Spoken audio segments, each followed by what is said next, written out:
అంగరంగ వైభవంగా శ్రీ సీతారామచంద్రుల కళ్యాణ మహోత్సవం. సీతమ్మను మనవాడిన అందాల రాముడు. ముఖ్య అతిథిగా పాల్గొన్న rural MLA doctor Bhupathi Reddy, పర్యాటక శాఖ చైర్మన్ పటేల్ రమేష్ రెడ్డి.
अंदर डायरेक्टरले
दीक्षा नगरे सीता समेत रामचंद्र स्वामी देवता ब्रह्मोत्सव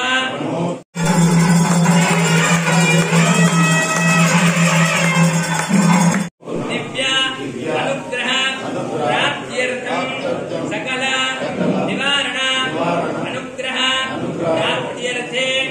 शुभ दिवसे रामचंद्र स्वामी देवता संपूर्ण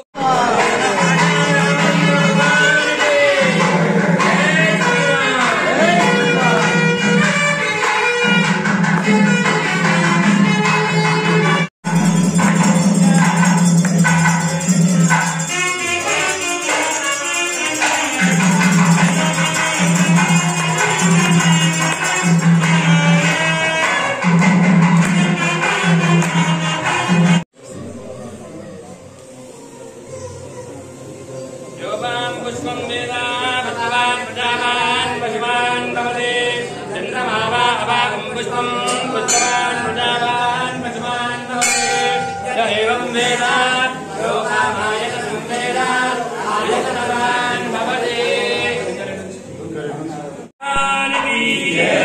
कोदण्डरामस्वामी गोविन्द जय श्रीराम जय श्रीराम पटेल रमेश रेड्डी नामधे श्रीमान सुतरवत्ने लावण्या नाम्यां सह कुटुम्बस्याः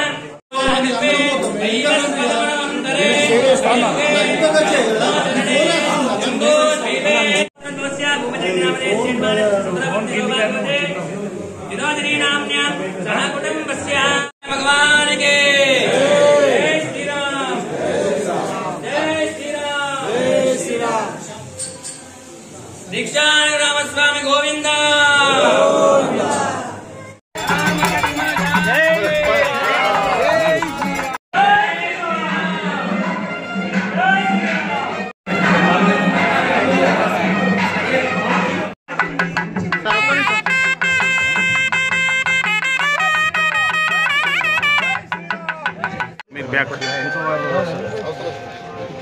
సార్ మీకు ఇంకో రెండు స్టెప్పులు దిగా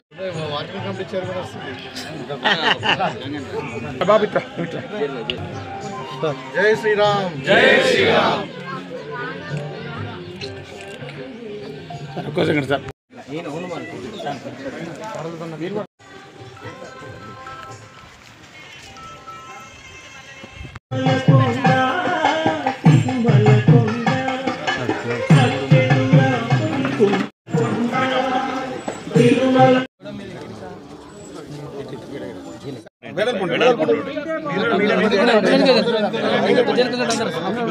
మనకు జూమ్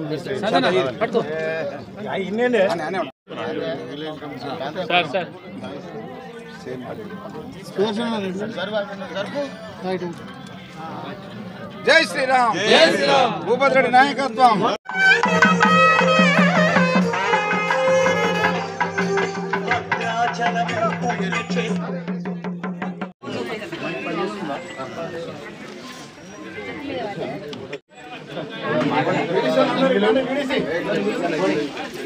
నుంచి మరి దేవుని యొక్క దర్శనం చేయించి ఆశీస్సులు అందించినటువంటి ఆలయ కమిటీ చేస్తూ ఉండాలని చెప్పి మీరు కూడా భగవంతుని మా తరపున కోరాలని చెప్పి కోరుకుంటూ మీ దగ్గర సెలవు తీసుకుంటాం.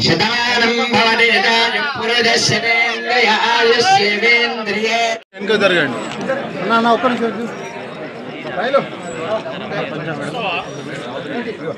ఇటు చూడు అన్న సైడ్ చూడు ఇటు చూడు సైడ్ రైట్ ఓకే ఓకే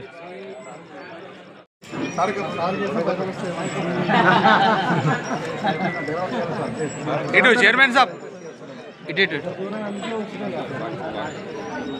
జై శ్రీరామ్ భూపతిరెడ్డి నాయకత్వం రేవంత్ రెడ్డి నాయకత్వం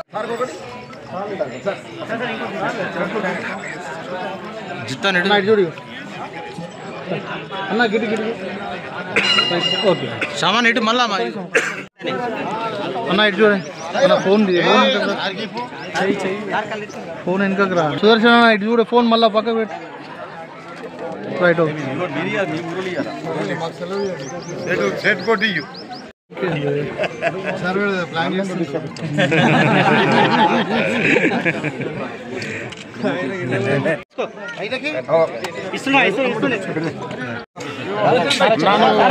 చెవుని చంపేస్తున్నావు అన్న చెవుని ఒక చేతి ఉంది రెండు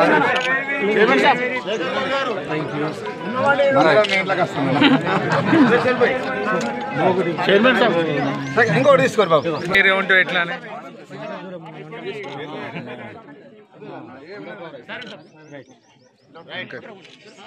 సార్ సార్ కోసం sir okay sir right okay sir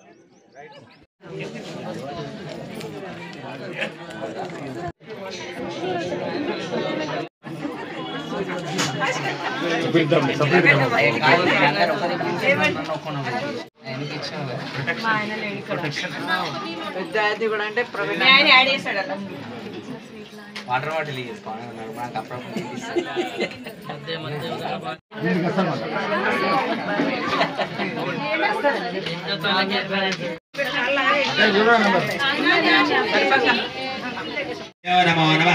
नमस्कारं कुर्यात् अशेषेय अखिल हेय प्रत्यनेक कल्याण गुणैकदानस्य अपार कारुण्य सौशील्य वात्सल्य सौंदर्य महोददेः जगत् कुटुंबिनः जगत् रक्षणार्थमतेर्नस्य श्री सीता लक्ष्मणः धर्म अर्थ विश्वक्सेन वाరికి నమస్కారం చేసుకోండి తత్పురుషాయ విద్మహే వేత్రహస్తాయ ధీమహి తన్నో శాంత ప్రచోదయాత్ ప్రతిమా స్థాపనా గుణముద్ర ప్రదర్శయామి నాగం సమేత పశ్యదాయతన కుంకుమాది పురాణ ద్రవ్యాన్ని సమరామి యదా భాగతః ఫలం నివేద్య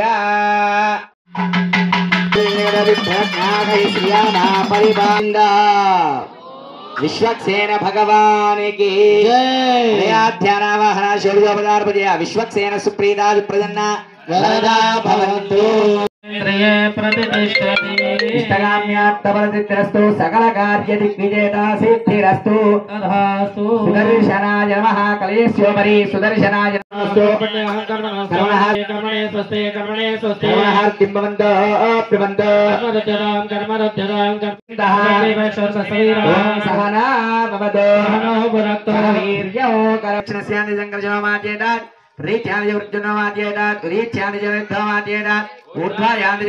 భాగంగా ముందుగా రాదు సంకల్ప బలం కోసం ఈ రోజు కళ్యాణోత్సవంలో భాగంగా మనము ఈ యొక్క అమ్మవారి దిక్కుగా కన్యాదాతలుగా కూర్చొని ఉన్నాం. అర్చకులంతా కూడా స్వామి అందరూ కూడా వీక్షించి నమస్కరించుకోండి.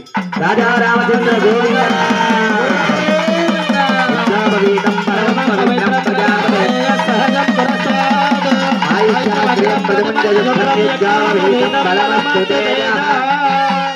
अथा मधुपर्कम्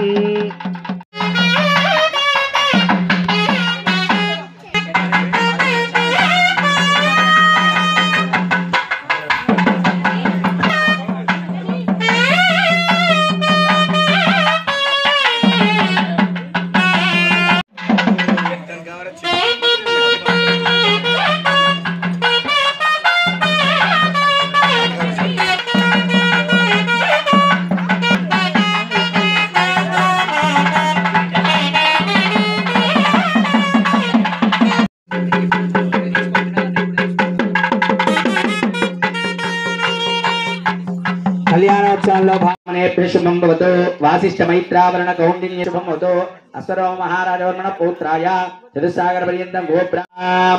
అందరూ కూడా చెప్పండి. అహో దాస్యామి ఇది ప్రతివచనం అహో అహో. అందరికీ కూడా పసుపు మీద, కుంకుమ మీద, కంకణం మీద, బాషింగం మీద, పంటల మీద, తలంబ్రాల మీద వీటి మీదనే శ్రద్ధ పోతుంది. కానీ చెప్పేటువంటి కళ్యాణము భగవంతుడి మీద ఎవ్వరికి కూడా ధ్యానం లేదు. మధ్య మధ్యలో చాలా ఎన్ని గింటలు పెట్టిరు? 3 గింటల అన్నం పెడితే 30 మంది లేరు మనకు కళ్యాణంకి.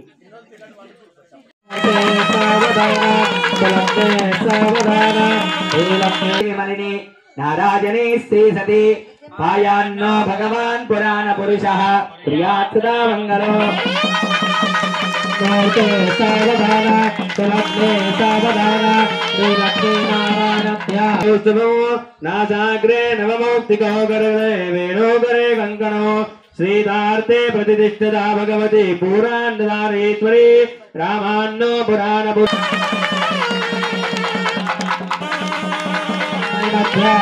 మందిరే వైగుండే గణగాజలే జగగిరో నారాజనాఖ్యాజలే లోకాలోక మహాజలే జనజదౌ పుణ్యాజలే స్వాశ్రయః పాయానో ఓం ధ్రువంతే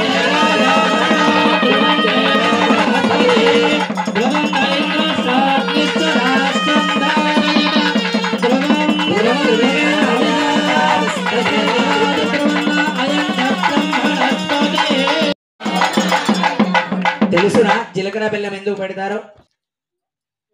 ఇన్ని పోని విత్తులు ఉన్నాయి, జీలకర్ర బెల్లం ఎందుకు పెట్టాలి? బెల్లం ఎలా ఉంటుంది తింటే? జీలకర్ర ఎలా ఉంటుంది? ఒగరుగా ఉంటుంది, చేదు విడదీయ రాకుండా ఉంటుందట. ఇక్కడ నా తీపి ఆ యొక్క ప్రమాణం కూడా మీ యొక్క దాంపత్య జీవితం. అదే విధంగా మాంగళ్యానికి ఎప్పుడు కూడా మీ యొక్క గ్రామానికి, డిష్పల్లి గ్రామానికి మాంగళ్యం మంగళ ధారణలోకి వెళ్ళిపోదాం. గోవిందా గట్టిగా చప్పట్లు. మాంగళ్యం లోకరక్షణ హేతునా కండే భద్నామి సుభగే సంజీవ శరదాం సదా. మాంగళ్యం తంతునానేన ఆలయ రక్షణ హేతునా కండే భద్నామి సుభగే సంజీవ శరదాం సదా. తంతునానేన గ్రామ రక్షణ హేతునా కండే భద్నామి సుభగే సంజీవ శరదాం సదా.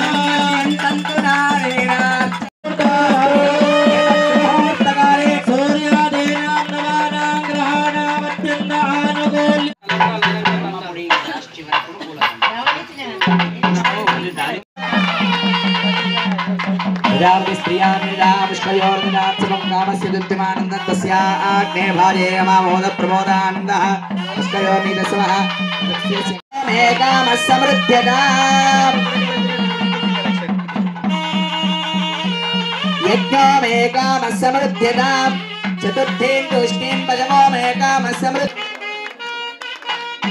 చప్పట్లు గట్టి కొట్టాలా?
చింతయా వారం వారం భజ గోవిందం భజ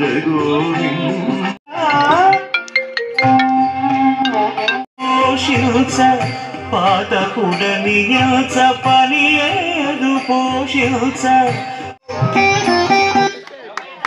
మనోహరాయ మామకాభీష్టదాయ మహితమంగళం కౌసలేంద్రాయ మందహాసదాసపోషణాయ వాసవాది వినుత సద్వరాయ మంగళం చారుమేఘరూపాయ చందనాదిచర్చితాయ హారకటకశోభితాయ మంగళం లలితరత్నకుండలాయ తులసీవనమాలికాయ జలజసదృశదేహాయ చారుమంగళం రామచంద్రాయ జనకరాజమనోహరాయ మామకాభీష్టదాయ మహితమంగళం దేవకీయ వివిధ వేదాంత వేద్యాయ సుజనచిత్తకామితాయ శుభగమంగళం రామదాస మృదుల హృదయ తామరస నివాసాయ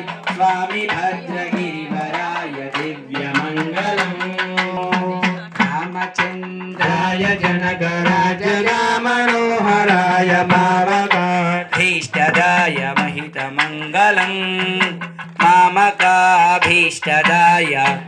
మహితమంగళం శ్రీ వెంకటనివాసాయ శ్రీనివాసాయ మంగళం మంగళం హరిప్రదాయ రామాయ మంగళం మంగళోజాలపదాచార్య సర్వైర్వేదాచార్యై సకృదాయాస్తు మంగళ రాజా రామచంద్ర భగవానికి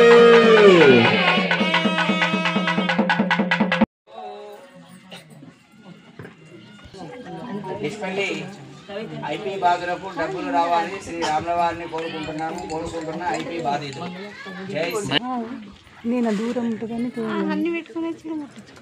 డిచ్పల్లి ఐపీ బాధలకు డబ్బులు రావాలని శ్రీ రాముల వారిని కోరుకుంటున్న ఐపీ బాధితులు వాళ్ళందరికీ కూడా అనుకున్నటువంటి ఆ యొక్క ధనం రావాలని రాముల వారిని కోరుకుంటూ జై శ్రీరామ్. అందరూ కూడా చెప్పండి. మంత్రహీనం క్రియాహీనం భక్తిహీనం జనార్దన యత్పూజితం మయాదేవ పరిపూర్ణం తదస్తుతే నయాధ్యానవాహన శౌర్యోపచార విజయ భగవాన్ సర్వాత్మన ఆవాయ దళితా రామచంద్ర స్వామి సుప్రీతా సుప్రసన్న వరదా భవంతు అక్షతోదకం విసృజేత్. ఆశీర్వచనం అట్లే కూర్చొని ఉండండి. ఒక్కసారి ఆశీర్వచనం చేస్తాము. భవతి యదాయుఃపురుషశతేంద్రియ ఆయుష్యేవేంద్రియే ప్రతిష్టతి. స్వస్తి మంత్రాత్యాः సత్యాः సఫలాः సంతి భవంతో మహంతో అనుగృహ్ణంతు. తథాస్తు. శ్రీ సీతా లక్ష్మణ హనుమత్సమేత రామచంద్ర స్వామినః దివ్య పరిపూర్ణ అనుగ్రహ ప్రసాద సిద్ధిరస్వితి భవంతో మహాంతో అనుగృహ్ణంతు. తథాస్తు. ఆలయ శిఖర నిష్పేల్లి గ్రామే స్థితానాం నానా జనపదస్య నానా గోత్రాభివృద్ధిరస్తు నానా వంశాభివృద్ధిరస్తు. సర్వే జై శ్రీమన్నారాయణ.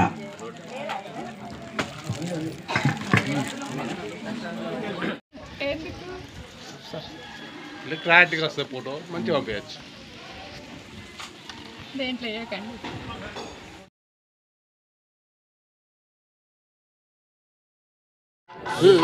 డిచ్పల్లి కిల్లా రామాలయంలో మరి వాళ్ళ వార్షికోత్సవాల సందర్భంగా సీతారామచంద్ర స్వామి కళ్యాణోత్సవంకి మరి మన కిల్లా రామాలయానికి నాతో పాటు మన రాష్ట్ర tourism corporation chairman Ramesh Reddy గారు, అదేవిధంగా మన సీనియర్ నాయకుడు మరి పార్టీ ప్రధాన కార్యదర్శి నాగేష్ రెడ్డి గారు, పిసిసి డెలిగేట్ శేఖర్ గౌడ్ గారు, అదేవిధంగా మన తారాచంద్ గారు డిసిఎంఎస్ చైర్మన్ గారు, మార్కెట్ కమిటీ చైర్మన్ గారు ముప్ప గంగారెడ్డి, వీరందరూ కూడా మన మండల పార్టీ అధ్యక్షులు అందరూ కూడా రావడం జరిగింది. ఇక్కడ ఉత్సవాల్లో పాల్గొందాము, తర్వాత ఈ టెంపుల్ కూడా విజిట్ చేద్దామనే ఉద్దేశంతో రమేష్ రెడ్డి గారు రావడం జరిగింది. వారికి ఈ టెంపుల్ అంతా కూడా పరిసర ప్రాంతాలంతా కూడా చూపించి ఈ యొక్క టెంపుల్ యొక్క ప్రాముఖ్యత ఏదైతే ఇప్పుడు 600 సంవత్సరాల క్రితము శాతవాహన రాజులు కట్టినటువంటి ఈ దేవస్థానం దీన్ని ఒక హెరిటేజ్ కింద మరి ఆర్కియాలజీ డిపార్ట్మెంట్ వాళ్ళు మనం దీన్ని మెయింటైన్ చేస్తూ ఉన్నారు. దీన్ని మనం ఇంకా ఎందుకంటే ఇది హైవేకు దగ్గరగా ఉంది, మరి ఇక్కడ రోడ్డు ట్రైన్ కానీ అన్నీ కూడా దగ్గరగా ఉండి మరి ఇప్పుడు గుట్ట మీద ఇంత మంచి స్థలంలో ఇక్కడ దేవస్థానం ఉంది కాబట్టి దీన్ని ఒక టూరిజం హబ్గా తయారు చేయాలనే ఉద్దేశంతో మీకు అందరు కూడా తెలుసు, ఒక 4 months బ్యాక్ మనం టూరిజం డిపార్ట్మెంట్ నుండి ఒక డిఈ గారు కూడా రావడం జరిగింది. ఆయన కూడా అన్నీ ఇన్స్పెక్ట్ చేసి ప్రపోజల్స్ పెట్టుకుని మరి వాళ్ళ స్వయాన మరి టూరిజం కమిటీ చైర్మన్ గారే వచ్చి ఇక్కడ దీన్ని మేము ఏమడుగుతున్నామంటే దీన్ని ఇక్కడ మొత్తం కూడా గ్రీనరీ ల్యాండ్స్కేపింగ్ అంతా చేసి ఈ రోడ్డు కూడా ఇక్కడ వెహికల్స్ పైదాకా వచ్చేటట్టు చూసి తర్వాత ఇక్కడ చుట్టుపక్కల ఉన్నటువంటి ఈ చెరువు కట్ట కానీ ఈ ప్రాంతం టెంపుల్ జాగానే కాకుండా ఇంకా పక్క జాగాలకు ఏదైతే గవర్నమెంట్ భూమి ఉందో దానంతా కూడా గ్రీనరీగా డెవలప్ చేసి ఇక్కడ ఈ టెంపుల్లో అవసరం ఉంటే ఒక బోటింగు, తర్వాత ఒకటి ఇక్కడ కెఫెటేరియా అంటే రీక్రియేషన్ సెంటరు, పిల్లలు ఆడుకోవడానికి ఒకటి ఇదంతా కూడా పార్కు లాంటిది అంతా కూడా తయారు చేసి మరి బాసరమైన ప్రతి టూరిస్టు ఈ రామాలయాన్ని దర్శనం చేసుకొని మరి ఇక్కడ ఒక 1 గంటనో 2 గంటలో స్పెండ్ చేసి ఆహ్లాదకరమైన వాతావరణం క్రియేట్ చేసేటట్టు ఉండాలన్నది మా కోరిక. దాంట్లో మరి మన గ్రామస్తులు అదేవిధంగా టెంపుల్ కమిటీ వాళ్ళు కూడా రమేష్ రెడ్డి గారికి ఒక వినతి పత్రం ఇవ్వడం జరిగింది. సో ఇక్కడ ఏంటంటే ఈరోజు ముఖ్యంగా మీరందరూ కూడా తెలుసు, పెద్దలు రేవంత్ రెడ్డి గారి నాయకత్వంలో మరి ముఖ్యమంత్రి అయిన తర్వాత ఇప్పుడు 14 నెలల్లో టూరిజంకు అత్యధిక ఇంపార్టెన్స్ ఇస్తూ ఉన్నారు. ఎందుకంటే ఇవాళ ఏ దేశంలో చూసినా కానీ మరి టూరిజం అన్నది ప్రధానమైన ఎంప్లాయ్మెంట్ జనరేషన్ కింద ఉంది. సో మనకు భారతదేశంలో మరి ముఖ్యంగా మనకు తెలంగాణలో చాలా టూరిజం స్పాట్స్ ఉన్నాయి. ఇప్పుడు మన జిల్లాలోనే మనకు ఇప్పుడు ఆదిలాబాద్లో బాసర్తో పాటు మనకి ఇక్కడ కిల్లా రామాలయము, అదేవిధంగా పోచంపాడు ప్రాజెక్టు కానీ మరి ఇక్కడ నిజాం సాగర్ ప్రాజెక్టు కానీ ఇంకా ముఖ్యంగా మన నియోజకవర్గంలో అనంతస్వామి టెంపుల్ అని ఒకటి ఉంటుంది గుండారం దగ్గర. ఆ గుండారం చెరువు పైన ఇట్లనే ఉంటుంది, సేమ్ ఆహ్లాదకర వాతావరణం ఉంటుంది. ఆ టెంపుల్ను మళ్ళీ ఇక్కడ ఈ రామడుగు ప్రాజెక్టు కూడా మనకున్న ఏకైక medium range project 1 TMC water ఏదైతే ప్రాజెక్ట్ ఉందో అక్కడ కూడా మనం బోటింగ్ కానీ అక్కడ కూడా ఇరిగేషన్కి సంబంధించిన ల్యాండ్ ఉంది, దాన్ని కూడా మనం టూరిజం కింద వాడుకుందామని చెప్పి అనుకుంటున్నాం. ఈ మూడింటిని కూడా టూరిజం సర్క్యూట్లో బాసా సర్క్యూట్లో ఇంక్లూడ్ చేయాలి, టూరిజం హబ్గా దీన్ని తయారు చేయాలనే ఉద్దేశంతో రమేష్ రెడ్డి గారిని విజిట్ చేయమని కోరడం జరిగింది. అది తప్పకుండా వాళ్ళు సానుకూలంగా స్పందించారు, తను కూడా మాట్లాడతాడు ఇప్పుడు. అయితే ఇదే కాకుండా మరి వాళ్ళ మీకు అందరు కూడా తెలుసు, రాష్ట్ర ప్రభుత్వం వచ్చిన తర్వాత మరి చిత్తశుద్ధితోని ఆర్థిక ఇబ్బందులు ఉన్నప్పటికీ చెప్పినవన్నీ కూడా చేస్తూ ఉన్నాం. ఒక్కొక్కటిగా మహిళలకు ఉచిత బస్సు ప్రయాణం కానుండి ఇవాళ నిన్న చేసినటువంటి మరి ఇందిరమ్మ ఇండ్లు కానీ మరి రైతు భరోసా కానీ అదేవిధంగా ఆత్మీయ భరోసా కానీ ఇవన్నీ కూడా ఏదైతే చేస్తూనే ఉన్నాం. మరి ఇవాళ బీసీ కులగణన జరిగింది, ఇది ఒక చరిత్రాత్మకమైన ఘట్టం. ఇది భారతదేశంలోనే ఏ రాష్ట్రంలో గతంలో ఏ ప్రభుత్వం చేయనటువంటి క్యాస్ట్ సెన్సస్ చేసిన తర్వాత పారదర్శకంగా అంటే నేను కూడా అప్పుడు స్వయాన ఈ మన కాన్స్టిట్యున్సీలో చాలా గ్రామాలలో నేను విజిట్ చేయడం జరిగింది. ఏది సర్వే చేసినప్పుడు ఒక్కొక్క బుక్లెట్లో 75 ప్రశ్నలు, దాంట్లో ఒక ఎన్యూమరేటర్ను 150 ఇండ్లకు పెట్టి దానికి 10 మందికి ఎన్యూమరేటర్లకు ఒక సూపర్వైజర్ని పెట్టి పగడ్బందీగా రోజు 8 నుండి 10 అంటే హౌజెస్ మాత్రమే చేయడం జరిగింది. ఏ మాత్రం తప్పు లేకుండా మళ్ళీ ప్రతి అప్లికేషన్ మీద కూడా ఎన్యూమరేటర్ సంతకమే కాకుండా ఇంటి ఓనర్ సంతకం కూడా తీసుకున్నారు. అంటే there is no chance for negligence కానీ ఇలా తప్పు జరగడానికి వీల్లేదు. ఇవాళ కాంగ్రెస్ పార్టీ ప్రభుత్వము 1 కోటికి పైన కుటుంబాలను బీసీ అంటే కులగణన చేసి ఇవాళ మొత్తం స్టాటిస్టిక్స్ బయట పెడితే ఇవాళ బీసీలో ఒక జనాభా 56%. గతంలో ఈ సమగ్ర కుటుంబ సర్వే అని కేసీఆర్ చేసిండు, ఆ సర్వే అది కేసీఆర్ కుటుంబంకే పరిమితం అయిపోయింది, అది ప్రజలలో పెట్టలేదు, క్యాబినెట్లో పెట్టలేదు, హౌస్లో పెట్టలేదు. కాబట్టి దాన్ని తీసుకొని వాళ్ళు ఏదో మాట్లాడుతున్నారు. అప్పుడు కూడా బీసీల జనాభా 51% ఉంది, మళ్ళా ఓసీల జనాభా అప్పుడు 21% చూపించారు. ఇప్పుడు మేము చేసిన సర్వేలో మరి 14%, 15% వస్తూ ఉన్నది. లేనిపోని రాజకీయం ఇప్పుడు ఏంటంటే కాంగ్రెస్ పార్టీ ఎప్పుడు ఎవరు చేయలేని పరిస్థితిలో చేసింది కాబట్టి వాళ్ళకి ఎక్కడ మంచి పేరు వస్తుందో అనే ఉద్దేశంతో కేటీఆర్, హరీష్ రావు మరి ఇంకా వాళ్ళ కుటుంబం అంతా కూడా పిచ్చి కుక్కల్లాగా కొడుతూనే ఉన్నారు. అంటే వాళ్ళు చేసింది ఎక్కడ డాక్యుమెంటేషన్ లేదు. పబ్లిక్ డొమైన్లో పెట్టలే, దానికి అధికారిక పత్రం కాదు, అది క్యాబినెట్లో డిసిషన్ తీసుకులే.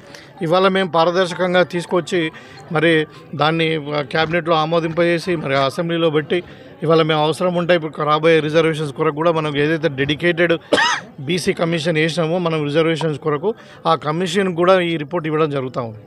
సో అదేవిధంగా ఎస్సీ కేటగరైజేషన్ కూడా ఇది ఒక చరిత్రలో మా ముఖ్యమంత్రి గారు ఇట్లా సుప్రీంకోర్టు ఆర్డర్ వచ్చిందో లేదో ఒక గంట లోపలనే స్పందించిండు. ఇవాళ మేము 1 మంత్ కమిషన్ వేసి దాన్ని పారదర్శకంగా తయారు చేసి మొత్తం 3 కేటగిరీలు వేసి మొత్తం 15% రిజర్వేషన్ డిసైడ్ చేసారు. ఏ కేటగిరీలో 1%, బి కేటగిరీలో 9%, సి కేటగిరీలో 6%. ఇవి ఇలా విధంగా చేస్తూ ఉంటే ఇవాళ వాళ్ళు అంటే ఆధారాలు లేకుండా మరి ఒకళ్ళేమో ఇది సర్వే తప్పు అంటారు, ఇంకోలేమో ఇంకో రకంగా ఉన్నది. కాబట్టి ప్రజలకు నేను కోరుకునేది ఒకటే, కాంగ్రెస్ యొక్క చిత్తశుద్ధిని, కాంగ్రెస్ పార్టీ యొక్క అంటే దాని కమిట్మెంట్ను మీరు గమనించండి. ఈ కాంగ్రెస్ పార్టీ అంటేనే పేదల పార్టీ, మరి ఎస్సీ ఎస్టీ బీసీ బడుగు బలహీన వర్గాలను కాపాడుకోవడానికి ఇదంతా చేస్తూ ఉన్నాం. రాబోయే కాలంలో ఒకవేళ కోర్టు ద్వారా ఏదైనా అడ్డంకులు ఉన్నప్పటికీ ఖచ్చితంగా బీసీలకు ఇచ్చినటువంటి మాట ఏదైతే ఉందో మేము ఎజెండాలో పెట్టినట్టు 42% పార్టీ తరఫున మేము రిజర్వేషన్ ఇచ్చి తీరుతామని చెప్పి నిండు అసెంబ్లీలో మా ముఖ్యమంత్రి గారు అనౌన్స్ చేశారు. దానికి మేము కట్టుబడి ఉన్నాం. ఇవాళ కాంగ్రెస్ పార్టీ అంటేనే మాట మీద ఉండేటువంటి పార్టీ. ఈ చిల్లర వ్యవహారాలన్నీ కూడా ఈ కేటీఆర్ మొత్తం పదవి కోల్పోయిందని చెప్పి మరి ఎక్కడ జైల్లోకి పోతున్నాం అని చెప్పి ఇంకేదో డ్రామాలు చేస్తూ ఉన్నారు ప్రజల అటెన్షన్ డైవర్ట్ చేయడానికి. ఇవాళ బీజేపీ వాళ్ళు టీఆర్ఎస్ వాళ్ళు కలిసి పనిచేస్తూ ఉన్నారు. సో వీళ్ళిద్దరిని కూడా ప్రజలు ఎట్లా చూస్తున్నారంటే జోకర్లాగా చూస్తూ ఉన్నారు, పట్టించుకుంటలే వాళ్ళని. ఏదో ఇక మీడియాలో సోషల్ మీడియాను వాడుకొని డబ్బులు ఖర్చు పెట్టి తప్పును అంటే ఏదో ఉంటుంది కూడా ఒక సామెత, అట్లా ఒకదాన్ని తప్పును కూడా 10 సార్లు చెప్తే ఉప్పు అయినట్టు ఆ విధంగా ప్రయత్నం చేస్తూ ఉన్నారు. కాబట్టి వాళ్ళ ప్రజలు నమ్మే పరిస్థితులు లేరు. ఖచ్చితంగా కాంగ్రెస్ పార్టీ అంటేనే నిజాయితీకి, కాంగ్రెస్ పార్టీ అంటేనే చిత్తశుద్ధికి మారిపోయారు. కాబట్టి మరి ఈ బీసీ కులగణన కానీ కేటగరైజేషన్ అనేది ఒక చరిత్ర. ఇది తప్పకుండా ప్రజలకు రాబోయే కాలంలో అన్ని విధాలుగా అంటే డెవలప్మెంట్, సంక్షేమంలో కాదు, ఈవెన్ డెవలప్మెంట్లో కానీ రాజకీయంగా కానీ మరి అన్ని విషయాలు ఇది ఉపయోగపడుతుందని చెప్పి నేను భావిస్తాను. నాగేష్ రెడ్డి గారికి, నాతో పాటు ఇక్కడికి విచ్చేసిన కాంగ్రెస్ పార్టీ నాయకులందరికీ నా హృదయపూర్వక నమస్కారాలు తెలియజేస్తూ ఈరోజు డిచ్పెల్లిలో సీతారామచంద్ర స్వామి ఆలయంలో బ్రహ్మోత్సవాలకు సంబంధించి ఈరోజు మరి మేమందరం కూడా ఇక్కడ పాల్గొనడానికి రావడం జరిగింది. దాదాపుగా 14th సెంచరీలో నిర్మాణం జరిగినట్టు మరి టెంపుల్కు సంబంధించి ఆధారాలు కానివ్వండి, మరి దాదాపుగా 600 ఏళ్ళ చరిత్ర కలిగిన ఈ టెంపుల్ని సందర్శించినందుకు, ఈ అవకాశం కల్పించినందుకు మరి మా నాయకులందరికీ కూడా నా హృదయపూర్వక నమస్కారాలు తెలియజేస్తూ మరి ఈరోజు మన సంస్కృతి సాంప్రదాయాల్ని మనతో పాటు భవిష్యత్ తరాలకు అందించాల్సిన బాధ్యత మన మీద ఉంది, ప్రభుత్వాల మీద ఉంది. ముఖ్యంగా మరి పురాతనమైన ఈ సీతారామచంద్ర ఆలయాన్ని రక్షించుకొని దీనిని ఇంకా కూడా డెవలప్మెంట్ చేసుకొని ముందు భవిష్యత్ తరాలకు కూడా దీన్ని అందించాలి. ముఖ్యంగా ఇక్కడికి సంబంధించి ఈరోజు నేను చూసినప్పుడు ఇక్కడ ల్యాండ్స్కేపింగ్ కానివ్వండి, గ్రీనరీ కానివ్వండి, మరి ఇక్కడ దీని పక్కన కూడా ఒక చెరువు కూడా ఉంది, దానికి సంబంధించి బండ్ బ్యూటిఫికేషన్ కానివ్వండి, ముఖ్యంగా మరి అక్కడ ఒక బోటింగ్ కావాలని కూడా మరి మా ఎమ్మెల్యే గారు కోరడం జరిగింది. తప్పకుండా టూరిజం నుంచి ఈ డెవలప్మెంటల్ యాక్టివిటీస్ అన్నిటి కూడా చేయడానికి మేము సిద్ధంగా ఉన్నాం. రేపు మార్చి తర్వాత వచ్చే నిధులలో దీన్ని ప్రత్యేకంగా మరి నేను ఎంత దూరం కూడా చూడాలి, దీని డెవలప్మెంట్లో నేను కూడా భాగస్వామ్యం కావాలని చెప్పి మరి రావటం జరిగింది. ముఖ్యంగా మీ అందరికీ కూడా తెలుసు, కాంగ్రెస్ ప్రభుత్వం ఏర్పడి రేవంత్ రెడ్డి గారు ముఖ్యమంత్రి అయిన తర్వాత అంటే ఈ రాష్ట్రాన్ని ముందుకు తీసుకుపోయే క్రమంలో మరి టూరిజాన్ని కూడా ఒక ఇంపార్టెంట్ రోల్గా తీసుకొని టూరిజం ద్వారా ఇటు ఎంప్లాయ్మెంట్ క్రియేషన్ కానివ్వండి, టూరిస్టులకు మంచి వసతులు కల్పించడం కానివ్వండి, ముఖ్యంగా ప్రభుత్వ ఎకానమీ కూడా మరి ఇంకో దశకు పోవాలనంటే టూరిజం ద్వారానే సాధ్యమైందని చెప్పి ఈరోజు పెద్ద ఎత్తున టూరిజానికి పెద్దపీట వేసి టెంపుల్ టూరిజం కానివ్వండి, ఈకో టూరిజం కానివ్వండి, నార్మల్ టూరిజం కానివ్వండి, మెడికల్ టూరిజం, ఇది పెద్ద ఎత్తున కూడా రాష్ట్ర ప్రభుత్వం ఒక దృఢ సంకల్పంతో ముందుకెళ్లే పరిస్థితి ఉంది. కాబట్టి ఖచ్చితంగా ఇలాంటి పురాతనమైన ఆలయాలను కాపాడుకొని ముందుకు తీసుకే క్రమంలో ప్రభుత్వం తరపున మా టూరిజం తరపున కూడా ముందుంటామని కూడా తెలియజేస్తూ మరి ఈరోజు ఇంత మంచి అవకాశం కల్పించి మరి ఈ ఉత్సవాలలో పాల్గొనే అవకాశం నాకు కల్పించినందుకు ముఖ్యంగా మా ఎమ్మెల్యే గారికి నాయకులందరికీ కూడా హృదయపూర్వక ధన్యవాదాలు తెలియజేస్తూ ఖచ్చితంగా ఈ టెంపుల్ అభివృద్ధికి టూరిజం డిపార్ట్మెంట్ కట్టుబడి ఉంటుందని కూడా ఈ సందర్భంగా తెలియజేస్తున్నాం. జై శ్రీరామ్.